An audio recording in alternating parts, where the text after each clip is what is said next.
ফজরের নামাজের পরে আবার দ্বিতীয় পর্ব শুরু হইত। প্রত্যেক গ্রামের বাড়ির থেকে কোরআনের আওয়াজ আসত।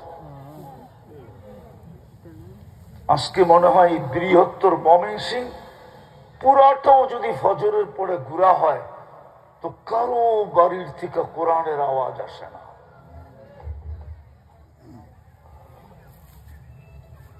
তো যেটা বলতেছিলাম, দয়ার চাদর দিয়ে এই উম্মত ঢাকা, এটাকে বলে উম্মাতুম মারহুমা। শুধু খায়রে উম্মতের কার্ড না, দয়ার চাদর দিয়ে ঢাকারও একটা কার্ড আছে। দ্বিতীয় আরেকটা শোনাই, উম্মাতুল হাম্মাদুন। এরকম কোন নবী রসুল আসেন নাই, এরকম কোন আসমানি কিতাব আসেন নাই, এরকম কোন সৃষ্টি নেয় নাই যার মুখে মনে এই প্রশংসা না ছিল, না আছে, না থাকবে।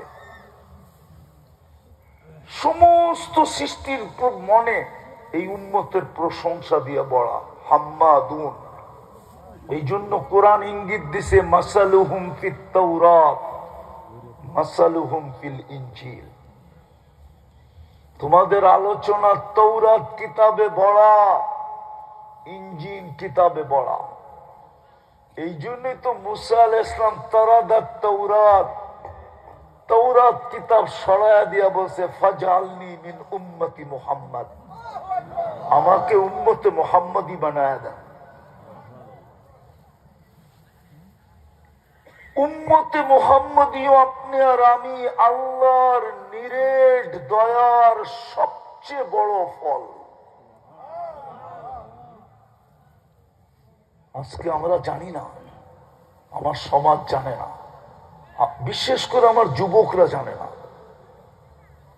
আমার যুবতীরা জানে না, আমার মেয়েরা জানে না, আমার ছেলেরাও জানে না, যুবকরা জানে না ও কার উম্মত, কতগুলা কার্ড ওর কাছে, কত বড় ক্রেডিট ওর, কত বড় মর্যাদা ওর, কত বড় সম্মান ওর। সমগ্র সৃষ্টি ওকে দেখলে কত বড় সেলুট দেয়, ও জানে না। এই জন্যই তো বাংলাদেশে কাদিয়ানি।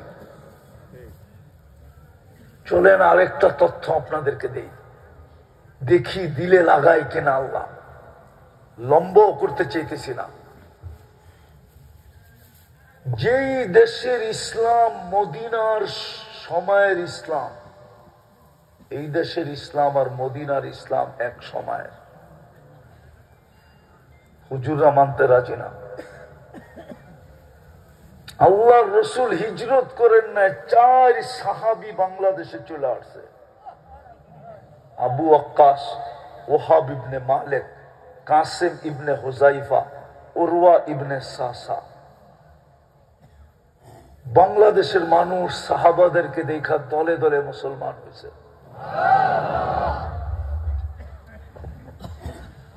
যেই দেশের ইসলাম মদিনার সময়ের ইসলাম, 4 সাহাবীর হাতে যারা মুসলমান, 2 জন এখান থেকে চীনে গেছেন, ওনাদের কবর চিহ্নিত আছে। 2 জন এই দেশের মাটির নিচে এখনো ঘুমাইতেছেন।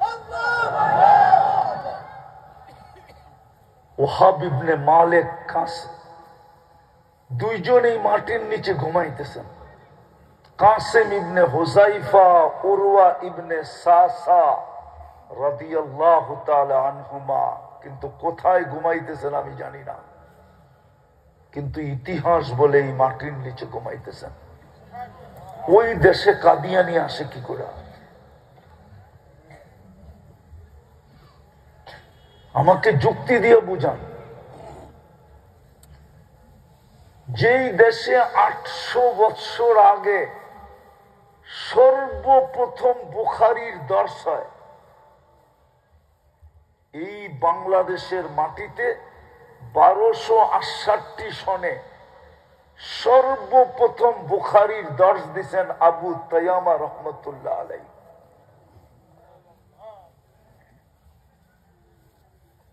ইতিহাস উঠান, আমি শুন বলে দিতেছি, লুকায় রাখতেছি না। 1268 সনে উনি বুখারীর দর্শ দিয়েছেন, 800 বছর আগে। ওই দেশে কাদিয়ানি আসে কি করে? বুঝা গেল আমার যুবকরা চিনে না, আমার মেয়েরা জানে না, আমার ভাইয়েরা জানে না। এই দেশের মুসলমান নবীকে যতটুকু চিনার দরকার অতটুকু চিনে না। নাইলে ওই সমাজে কাদিয়ানি পাঞ্জা গাড়ে কি করে? যেই সমাজের সবচেয়ে বড় মাদ্রাসার কিতাব, যেটা পড়াইলি শাইখুল হাদিস হয়, ওই বুখারী শরীফে লেখা যে কবরের প্রথম প্রশ্ন হবে মা কুনতা তাকুলু ফি হাদার রাজুলি মুহাম্মাদিন। সর্বপ্রথম 3 প্রশ্নের সর্বপ্রথম প্রশ্ন হবে, বল যেই বন্ধুর উম্মত বানাইতে যায়া আমি তোমার উপরে সবচেয়ে বড় দয়া করছি, অনেকগুলা কাঠ তোমাকে দিছি, সবচেয়ে বড় মর্যাদাশালী বানাইছি, ওই বন্ধুর রঙে কতটুকু রঙিন ছিল? ইমাম বুখারী তো বলে কবরের প্রথম প্রশ্ন মান রব্বুকা না, ইমাম মুসলিমও বলে মান রব্বুকা না, আর যুক্তিও বলে মান রব্বুকা হয় কি করে? দুনিয়া কেন সৃষ্টি তো রব চিনত না, দুনিয়া কেন সৃষ্টি তো রব চিনত না, সৃষ্টি তো রব জানতো না। রব কি জিনিস সৃষ্টি জানতো না, রব কাকে বলে। যখন আল্লাহ চিৎকার দিয়ে বলছিলেন আলাস্তু বিরাব্বিকুম, সমগ্র মানব জাতি, নবী রসুল, সমগ্র সৃষ্টি চুপ ছিল, কারো কাছে জবাব ছিল না। সর্বপ্রথম যিনি জবাব দিয়েছেন বালা, উনি মুহাম্মাদুর রাসূলুল্লাহ। উনি সর্বপ্রথম চিৎকার দিয়ে উঠছেন বালা। ওনার বালা দেখা সমগ্র সৃষ্টি চিৎকার দিয়ে উঠছে বালা। উনি তো আমাদেরকে আল্লাহ চিনাইছেন, আমরা চিন্তাম করতে কা। এই জন্যই তো কোরআন বলে কুম ফাআনদির রাব্বাকা ফাকাব্বির, ওঠেন রব চিনান। দুনিয়া রব চিনে না, আপনি রব চিনান রবকে। এই জন্য ইমাম বুখারী রহমতুল্লাহ আলাইহি বলেন, ভালো মতে বোঝেন, কিন্তু ভুল এইখানেই ছিল। যদি শুরু দিন থেকে এই কথারই প্রচার হতো, প্রসার হতো যে কবরের প্রথম প্রশ্ন কিন্তু জিজ্ঞাসা করা হবে বন্ধুর রঙে রঙিন কতটুকু, মুহাম্মদুর রাসূলুল্লাহর রঙে রঙিন কতটুকু, ওনার আদর্শে আদর্শবান কতটুকু। তাইলে কাদিয়ানি এই দেশে পা জমানের সুযোগ ছিল না। যার হাত ধরিয়ে আসতে চাইতো সেই জুতা পিটা করে বর্ডারের ওই পারে রাখতো, যে এইখানে সুযোগ নাই, এইখানে সুযোগ নাই, সে সাথে সাথে জুতা পিটা করতো। কেননা কাদিয়ান তো বাংলাদেশের কোন জায়গার নাম না, এটা তো বাংলাদেশের বাহিরের জায়গার নাম, পাঞ্জাবের একটা গ্রামের নাম। ওইখান থেকে এটা আসছে, কারো না কারো আঙ্গুল ধরে আসছে, কারো না কারো হাত ধরে আসছে, কারো না কারো পরামর্শে আসছে, কারো না কারো শেল্টারে আসছে, কারো না কারো স্বাগত জানানোর কারণে আসছে। তখন যুবকরাও এই স্টাইলে চুল কাটতো না। জিজ্ঞাসা করেন, ওরা জানতো আমাকে তো জিজ্ঞাসা করা হবে বন্ধুর রঙে কতটুকু রঙিন। আমি যদি কোন রঙে রঙিন নাও হইতে পারি, কমসে কম চুলটা তো দেখাইতে পারবো যে আমার চুলটা কাটা ওনার রঙে রঙিন। যুবকরা তো নেটে দেখা চুল কাটতো না, ওদের সমস্ত ডিজাইন তো নেটের থেকে নেওয়া, জিজ্ঞেস করেন। আমি তো দুনিয়ার কোন উন্নত দেশে ওদের চুলের ডিজাইন পেলাম না। আমি ঘুরা বলতেছি, কিন্তু নেট দেখা না। কেননা উন্নত দুনিয়ার সবচেয়ে বেশি খরচ হয় চুল কাটায়। চিকিৎসার ভিতরে সবচেয়ে বড় ব্যয়বহুল চিকিৎসা কি জানেন বাংলাদেশে? আরে জানেন? জানেন? বড় বড় রোগের কথা বলতেছি না, সবচেয়ে ব্যয়বহুল চিকিৎসা হলো দাঁতের চিকিৎসা।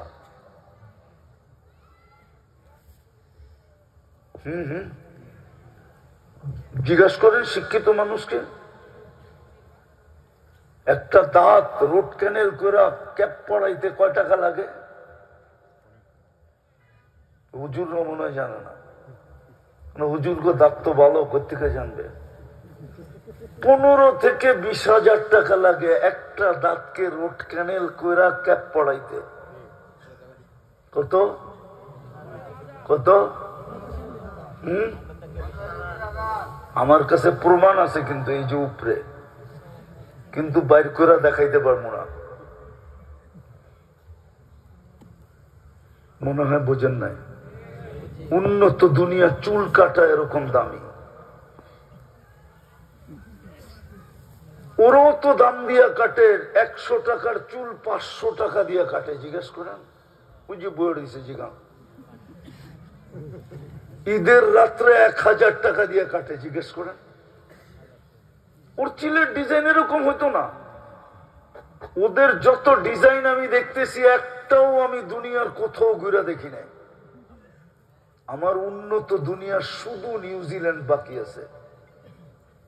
দুনিয়ার কোন উন্নত বিশ্ব নাই যেখানে আমি না গেছি। কিন্তু আমি ওদের চুলের ডিজাইন পাই নাই। পরে খুঁজতে খুঁজতে দেখি সব নেটের ভিতরে আছে। আর ওরা নেটের থেকে স্ক্রিনশট দেয়, তারপরে সেলুনে নিয়ে যায়।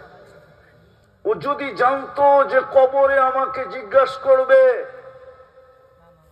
মা কুনতা তাকুলু ফি হাদার রাজুলি মুহাম্মাদিন, বল সবচেয়ে বড় দয়ার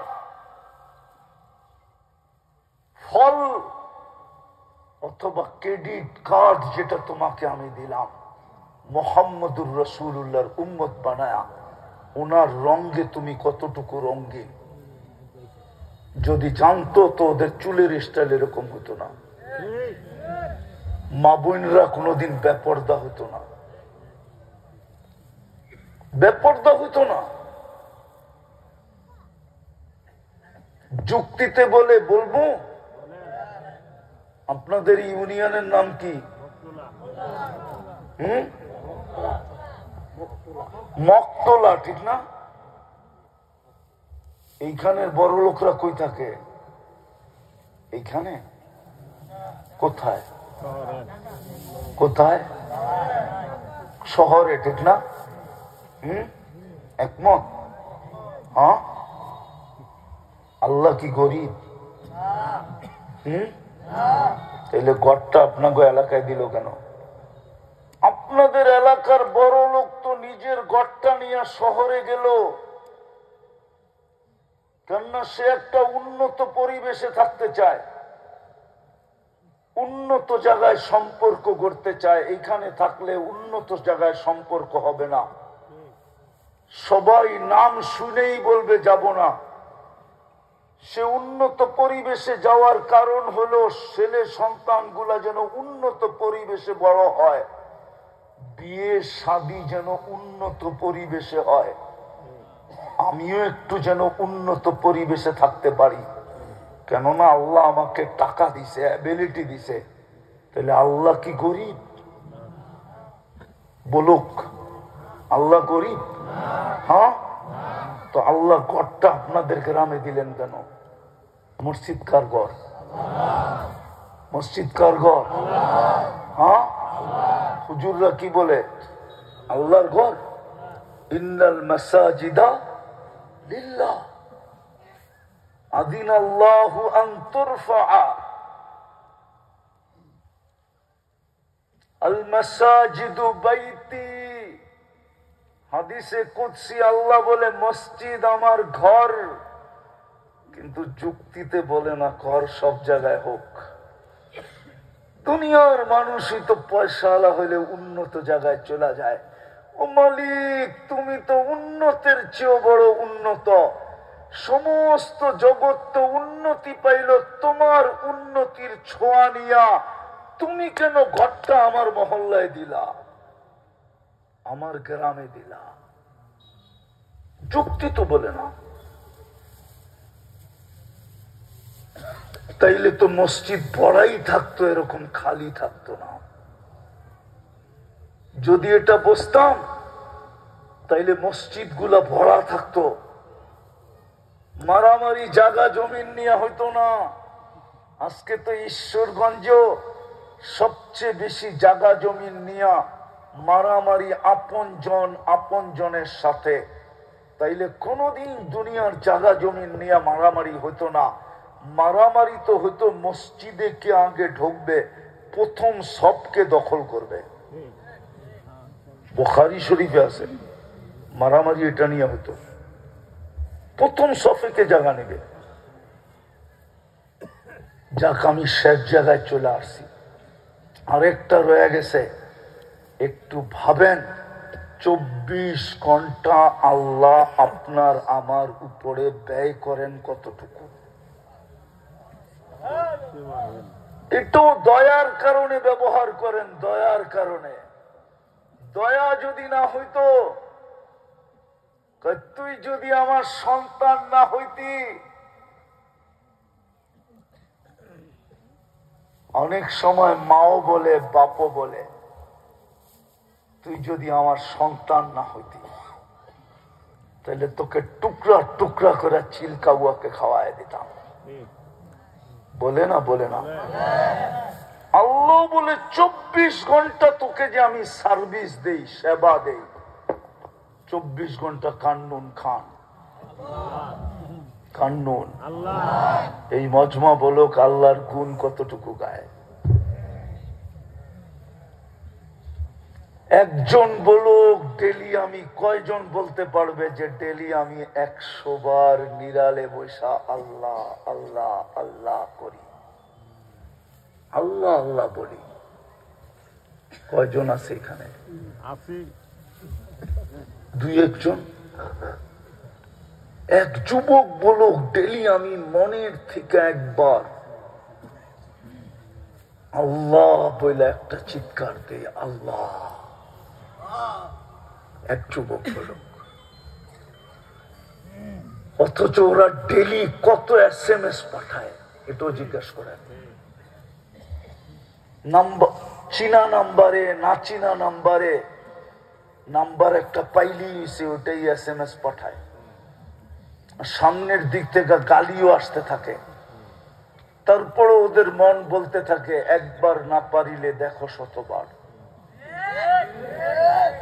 এই সান্ত্বনা নিয়ে ওরা ডেলি 70 বার SMS পাঠাইতে থাকে।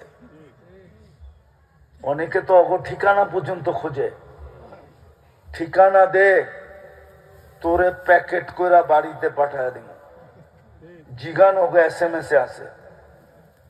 অনেকে ওদের ঠিকানা খোঁজে, যে ঠিকানা দে তোরে বাড়িতে পাঠায় দিব, প্যাকেট করে বিলকুল জব করে বাড়িতে পাঠায় দিব। কিন্তু তারপরও তো ওদের মন বলে একবার না পারিলে দেখো 100 বার, একবার না পারিলে দেখো 100 বার। কিন্তু ও চেহারাই তো বলে ওরা সব শেখ খাওয়া, সব ওরা শেখের দুঃখে দুঃখিত হয়ে চেহারা পর্যন্ত ছাপ লেগে গেছে। জিজ্ঞাসা করে নগরে কি গাড়ি আটকায় দিবা? লোক আছে 999 ফোন করে দিব। কিন্তু আমি বুঝানোর জন্য বলতেছি, হাসানোর জন্য না। একবার আল্লাহ বলে না। মা বোনদেরকে জিজ্ঞাসা করেন, ডেলি একবার মনের থেকে আল্লাহ বলেন। অথচ এহসান কতগুলা, আমি শুধু মোটা মোটা চারটা দেখাইলাম। দাবি তো বেশি ছিল না, দাবি তো অল্পই ছিল,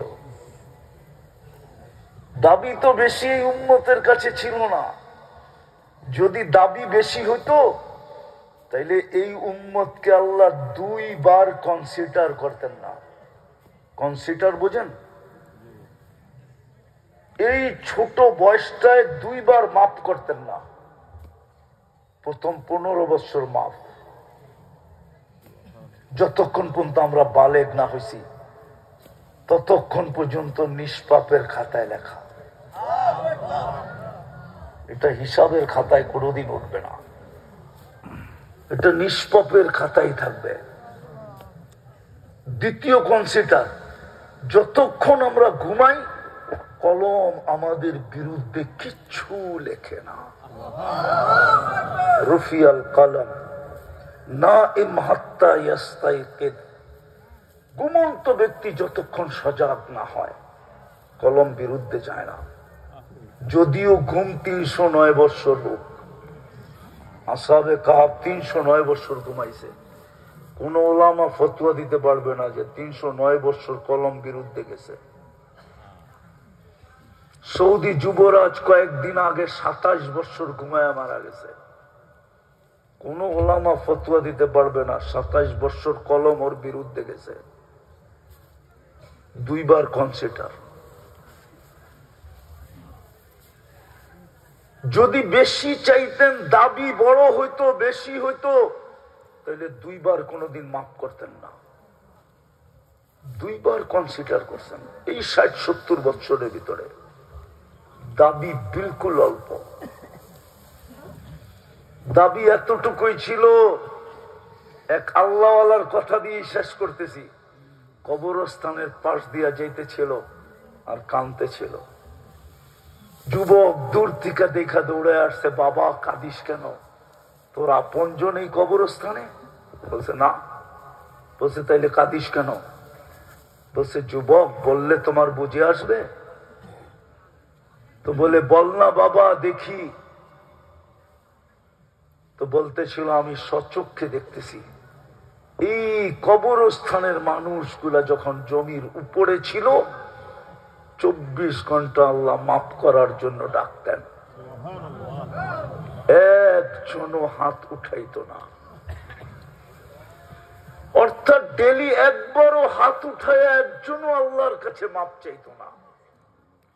বলেন এখানে এক যুবক বলুক যে আমি সারাদিন যা করি আর না করি, আমি দিনে একবার হলো আল্লাহর কাছে হাত উঠায় মাপ চাই। আপনারা বলেন কেউ কার এরকম অভ্যাস আছে যে আমি সারাদিন কি করি আর না করি এটা বিষয় না, আমি 24 ঘন্টার একটা পর্বে, একটা সময়, একটা মুহূর্তে আমি আল্লাহর কাছে হাত উঠায় বলি আল্লাহ মাফ করে দেন, আমি মাপ চাই। এরকম অভ্যাস কার আছে? একজন। মা বোনদের ভিতরে কাকে পাওয়া যাবে?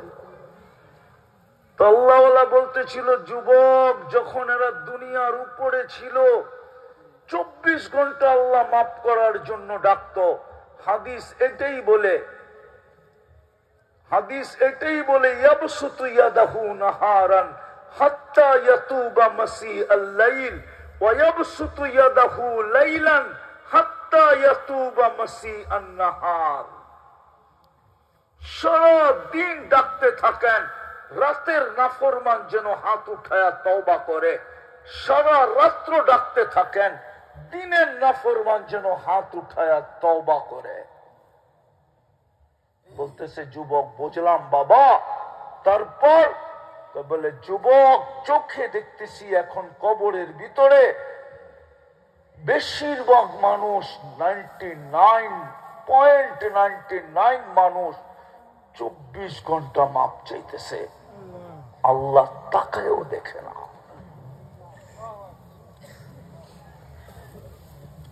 এই উম্মতের কাছে এতটুকুই চাইছিলেন। এই উম্মত যদি কিছু নাও করত, নাইলে কোরআন এতবার বলে না ইন্নাহু কানা তাওয়াবা, ইন্নাহু তাওয়াবা, ইন্নাহু কানা তাওয়াবা। কোরআন 100বার বলতো না। আর এই আয়াত, এই হাদিসও কোনোদিন হতো না। শয়তান যখন বলছে লা উগভিয়ান্না ইবাদাকা আজমাইন, আমার 1,85,000 বৎসরের ইবাদত জলাঞ্জলি তুলায় মিশা গেছে, 7টা বড় বড় উপাধি মাটির নিচে ধসা গেছে, আমি একটা কেউ জান্নাতে যেতে দিব না। আল্লাহর সামনে দাঁড়ায় চিৎকার দিয়া বলছে লা উগভিয়ান্না ইবাদাকা আজমাইন। শুনতে দেরি, ফেরেশতাদের কান্না শুরু হইতে দেরি হয় নাই, ফেরেশতা চিৎকার দিতেছিল। আল্লাহ জিজ্ঞাসা করছে কাঁদিস কেন? আপনি কি শোনেন না কি বললো? সব নাকি গুমরা করে দিবে। তাইলে এত এত দয়ার ফল বানায় লাভটা কি হলো? এত দয়ার ফল মানুষ বানায় লাভটা কি হলো? গুমরা তো করে দিবে। তো আল্লাহ মুস্কি মুস্কি হাসতেছিলেন। তখনই আল্লাহ জবাব দিছেন, আমি ইস্তিগফার নাজিল করলাম, মাপ চাওয়া নাজিল করলাম। মা যালা আস্তাগফির আগফির, যখনই মাপ চাবে তখনই মাপ করব। বরং বন্ধুকে আরেকটু আগে বলে দিছেন, বন্ধু চোখের পানি থামান। বলে থামে তো না, বলে থামান। হাত্তা ইউগারগির, আমিও আপনার উম্মতের তওবা কবুল করার জন্য রূহ যতক্ষণ পর্যন্ত কণ্ঠনালী অতিক্রম না করবে ততক্ষণ পর্যন্ত আমি অপেক্ষা করব। সহজ তো ছিল, বেশি তো চান নাই। বিদায় আসেন, সুযোগ এখনো হাতে আছে। বিনিময়ে কি দিবে এতটুকুই শুনে নেন, জান্নাত দিবে। জান্নাত কি দিবে? কি দিবে? যুবক কি দিবে? যেখানে 4 প্রতিশ্রুতি, 3 গ্যারান্টি কার্ড। 4 প্রতিশ্রুতি, আনতাহইয়াউ ফালা তামুতু আবাদা, চিরদিন থাকবে, মউত কোনদিন আসবে না। আনতাশিব্বু ফালা তাহরামু আবাদা, চিরদিন যুবক থাকবে, বৃদ্ধ কোনদিন হবে না। আনতাসিহু ফালা তামরাজু আবাদা, চিরদিন সুস্থ থাকবে, অসুস্থ কোনদিন হবে না। আনতানআমু ফালা তাইয়াসু আবাদা, চিরদিন নিয়ামত বাড়বে, কোনদিন কমবে না। 3 গ্যারান্টি কার্ড। মা তাস্তাহি আনফুসুকুম, যা চাবে তা মিলবে, যা চাবে তা মিলবে। ওয়াতালুযু আ'য়ুনুকুম, চোখে যেটা লাগবে ওটা তোমার। এখন তো চোখে লাগে, বেশি তাকাইলে জুতা দেখায়, ঠিক না? মনে হয় বোঝে নাই, ফিডার খায় তো। চোখে লাগে, কিন্তু বেশি তাকাইলে কি কয়? জুতা বাড়ি করে কয়, একবারে জুতা। তোর মা বোন নাই, ঠিক না? জান্নাতে যেটা চোখে লাগবে ওটা তোমার। 3য় গ্যারান্টি কার্ড। হায় হায়, চোখে লাগার মনে চাওয়া এর চেয়েও কোটি গুণ বেশি আল্লাহ লুকায় রাখছেন। ফালা তা'লামু নাফসুম মা উখফিয়া লাহুম, এর চেয়েও কোটি গুণ বেশি লুকায় রাখছি বানায়া তোকে দেওয়ার জন্য। সবচেয়ে ছোট বাড়ি এই দুনিয়ার 10 গুণ সমান। এই মাটি না, মুস্ক হবে মাটি। এই ঘাস না, জাফরান হবে ঘাস। সমস্ত আসবাবপত্র হবে সোনা, রূপা, জবরজুদ, জমরুদ, ইয়াকুত, মারজান, মুক্তা, হীরা। চিরুনিটা পর্যন্ত হবে সোনার। যুবকরা দেখি তো স্টিলের ব্রেসলেট পরে একটু পর পর হাত লারে। আসেনি, ওই তো একটা দেখা যেতেছে। আল্লাহ জান্নাতে এই থেকে এই পর্যন্ত বেসলাইট পড়াবে, এই থেকে এই পর্যন্ত সোনার। সকালে পড়বে বিকালে চেঞ্জ, বিকালে পড়বে সকালে চেঞ্জ, এরকম দুইবার চেঞ্জ চিরদিন চলতে থাকবে। ডেলি 70 বার কাপড় চেঞ্জ হবে। হায় হায়, এই কাপড় না, লিবাসুহুম ফিহা হারির, নূরের তৈরি হবে অথবা রেশমের তৈরি হবে। এই দুনিয়ার রেশম না, দুনিয়ার রেশমে ওয়েট আছে, জান্নাতের রেশমে কোনো ওয়েট নাই, ওজন হবে না। মা বোনরা লেহেঙ্গা পরবে, ডেলি 70 বার চেঞ্জ করবে। 3 কিলোমিটার ঘেরের কুচি লাগানো থাকবে, ঘের, ওই যে ঘের লাগানো আছে, কুচি দিয়া ঘের লাগাইছে, 3 কিলোমিটার ঘেরের কুচি লাগানো থাকবে। জান্নাতের আইটেম 70,000 থেকে শুরু হবে, 70,000-এর নিচে আসবে না, উপরে যাবে। বাবরচি পাক করবে না, আল্লাহ কুদরত দিয়ে পাক করবে। জান্নাতের কাপড় দর্জি শিলাবে না, আল্লাহ কুদরত দিয়ে শিলাবে।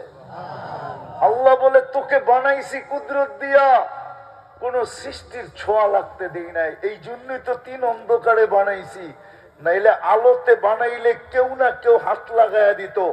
এই জন্য 3 অন্ধকারের ভিতরে বানাইছি, যেন কোন সৃষ্টির হাত না লাগে, ছোঁয়া না লাগে, চোখ না লাগে, নজর না লাগে, কোন সৃষ্টি না দেখে।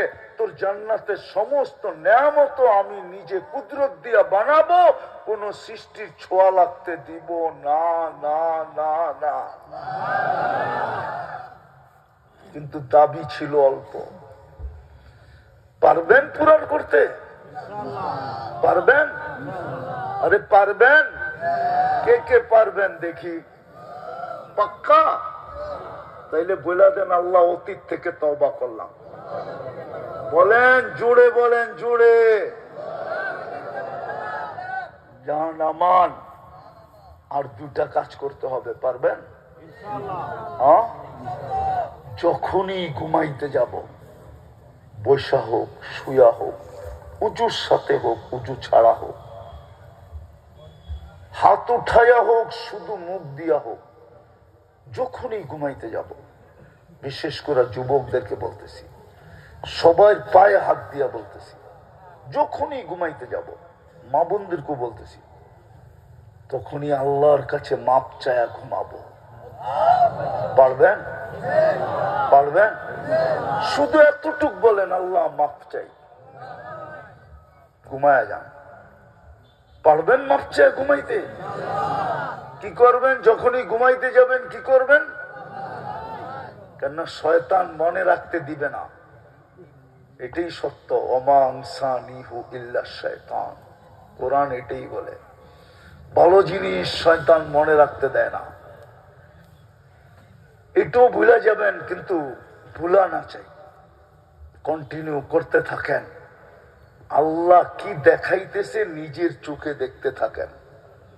আমি গ্যারান্টি দিয়া বললাম, আপনি করতে থাকেন, 1 মাস, 2 মাস, 3 মাস, 4 মাস, 6 মাস পর্যন্ত যাবে না। আমার বিশ্বাস আল্লাহর উপরে।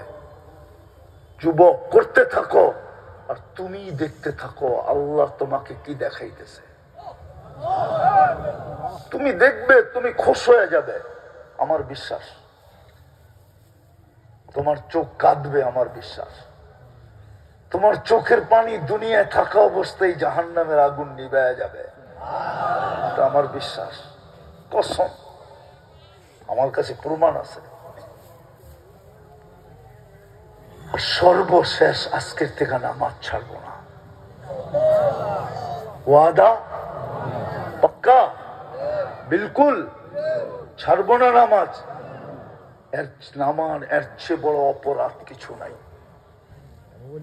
এর চেয়ে বড় সুবর্ণ সুযোগ কিছু নাই। এই জন্যই তো বন্ধুকে বলে দিছেন, জুইলাত লিয়াল আরদু মসজিদা, বলছে বন্ধু পুরা জমিন আপনার উম্মতকে মসজিদ হিসাবে দিয়া দিলাম। কোন উম্মতকে এইভাবে মসজিদ বানাইতে আল্লাহ দেন নাই। ওলামা বলতে পারবে না, প্রমাণ দিতে পারবে না, কোন উম্মতকে এইভাবে মসজিদ বানাইতে দেন নাই, কোন উম্মতকে দেন নাই। বানাইতে হলে শর্ত ছিল এরকম মসজিদ যেখানে মন চায় ওইখানেই বানাও। শুধু এই উম্মতকে দিছে, শুধু আমাদের দিকে তাকায়া দিছে ঘরটা, যেন দুই পাও দিয়েই কাম বানায় ফেলতে পারি, দুই কদম দিয়েই যেন জান্নাতের চাবি নিয়ে নিতে পারি, দুই কদম দিয়েই যেন সম্মানের মালা গলায় পড়তে পারি। আরো শতটা দেখানো যায়। এই জন্য মসজিদটা আমার মহল্লায় দিছে। আল্লাহ আমাদের সবাইকে বুঝার তৌফিক দান করেন।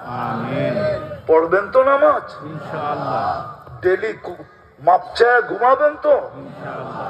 আল্লাহ আমাদেরকে আমল করার তৌফিক দান করেন। ওমা আলাইনা ইল্লাল বালাগ।